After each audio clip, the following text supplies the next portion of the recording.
আসসালামু আলাইকুম বন্ধুরা, আশা করি আপনারা সকলে ভালো আছেন আর আপনারা দেখছেন আল্লাহ আমার রব। বন্ধুরা, আজকের এই ভিডিওতে আমরা বলব যে হযরত আদম আলাইহিসসালাম এর মৃত্যুর দিন সকালে কি ঘটেছিল। আদম আলাইহিসসালামের কাছে ফেরেশতা জিবরাইল আলাইহিসসালাম এবং মালাকুল মতে এসে কি বলেছিলেন, তার গোসল কাফন এবং জানাজা কিভাবে হয়েছিল সে সম্পর্কে একটি বিস্ময়কর ঘটনা, যা শুনে আপনার মন ছুঁয়ে যাবে ইনশাআল্লাহ।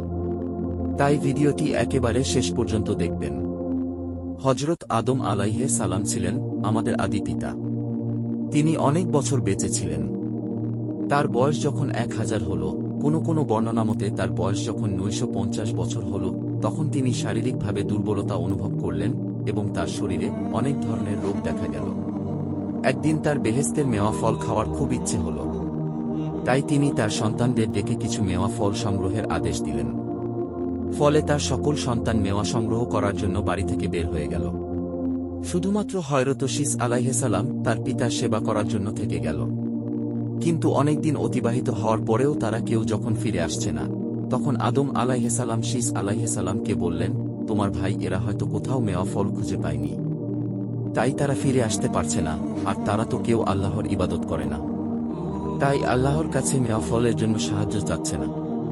তুমি অমুক পাহাড়ের চূড়ায় উঠে আল্লাহর কাছে মেওয়া ফল চেয়ে নাও, নিশ্চয় আল্লাহ তোমাকে সাহায্য করবেন। তখন শীস আলাইহিসসালাম বললেন, নিশ্চয়ই আল্লাহর দরবারে আমার চেয়ে আপনার মর্যাদা অনেক বেশি। তাহলে আপনি আল্লাহর কাছে মেওয়া ফল প্রার্থনা করলে অবশ্যই তিনি আপনাকেও দান করবেন। শীস আলাইহিসসালামের জবাবে আদম আলাইহিসসালাম বলেন, আমি বেহেশতে থাকার সময় আল্লাহর আদেশ না শুনে গন্ধম ফল খেয়ে অনেক বড় পাপ করেছি, যার জন্য আমি অনেক বেশি লজ্জিত বোধ করি। তাই আমি আমার নিজের জন্য কিভাবে আল্লাহর কাছে মেওয়া ফল চাইব? কিন্তু তুমি আল্লাহর কাছে অনেক বেশি পবিত্র এবং নিষ্পাপ, এবং আমার সকল সন্তানদের মধ্যে তুমি সবচেয়ে উত্তম। নিশ্চয় আল্লাহ তোমার চাওয়া পূর্ণ করবেন।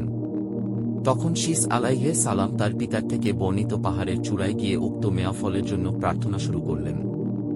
আল্লাহ তার প্রার্থনা কবুল করে নিল এবং জিবরাইল আলাইহিসসালামকে নির্দেশ দিলেন যেন তিনি বেহেশতের সর্বোত্তম নিয়ামতকে সোনার খাঁচায় ভরে জরিখচিত ঢাকনা দিয়ে ঢেকে সবচেয়ে রূপসী হুরের মাথায় তুলে তাকে আদমের কাছে পাঠিয়ে দেয়। আদম আলাইহিসসালামের শরীর দিনে দিনে আরও বেশি দুর্বল হয়ে যাচ্ছিল।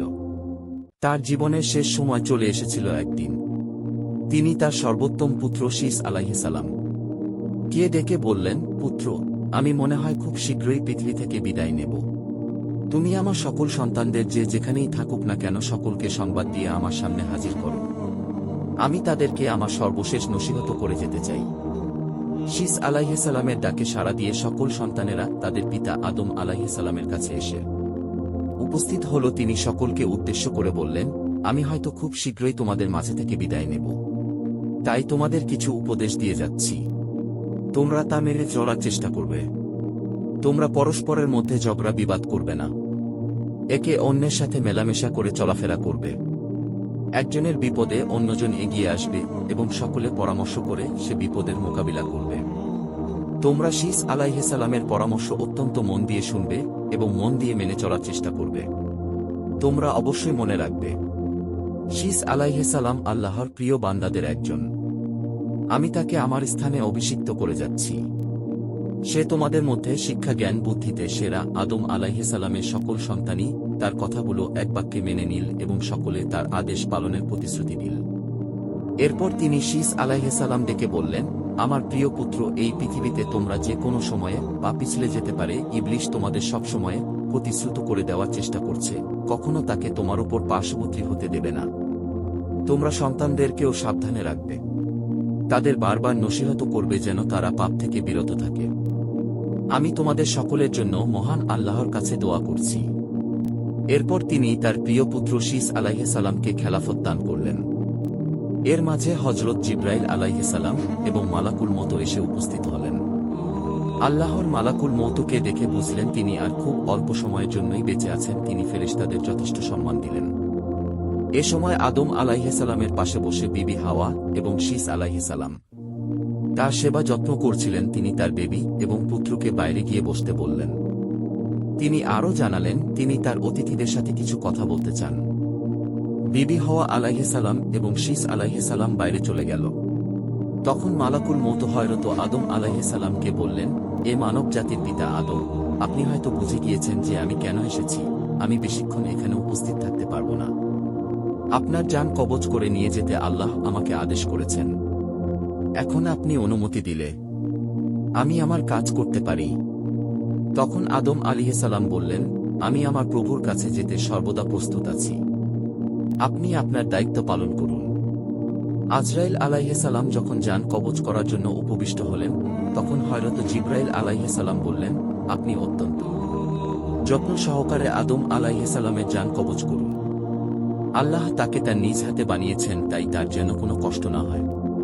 তাই আজরাইল আলাইহিসসালাম যত্ন সহ করে জান কবজ করলেন। আদম আলাইহিসসালাম ধীরে ধীরে সহজে মৃত্যুর কোলে ঢলে পড়লেন। তিনি চির নিদ্রায় শায়িত হলেন এবং তার মহান প্রভু আল্লাহর কাছে চলে গেলেন। ইন্নালিল্লাহি ওয়া ইন্নালিল্লাহি রাজিউন। সেদিন ছিল শুক্রবার। তো বন্ধুরা, কেমন লাগলো আদম আলাইহিসসালামের মৃত্যুর ঘটনা? ভালো লাগলে একটা লাইক করুন আর চ্যানেলটাকে সাবস্ক্রাইব করুন আর আমাদের পাশে থাকুন। আল্লাহ হাফিজ।